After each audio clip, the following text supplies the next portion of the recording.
మార్పు కోరిండ్రు.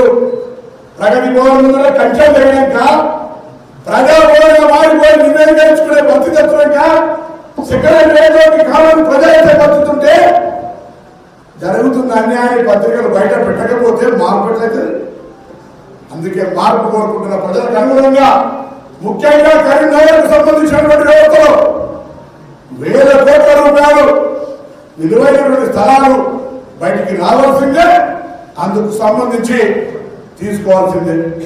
నేను చేస్తేనే ఆలోచన జరిగినటువంటి నగర స్మార్ట్ సిటీ వర్కుల్లో పరస్పర ఆరోపణలు లేదా ఇతర నాణ్యతమైనటువంటి లేని పనులు బిడ్డ వస్తుంది. రాను రాను రాబోయే కాలంలో పండుగ దసరా సంక్రాంతి అన్నీ ముందుంటనే చూసుకొని ఇవ్వడం జరుగుతుంది. ఇవే తప్పు చేస్తారే. ఎక్కడ తప్పు జరిగితే కానీ మేము తప్పు చేయాలి. మేము 5 ఏళ్ళు చెప్పి ఉన్నాం. మార్పు వచ్చేయడం ఉన్నాం.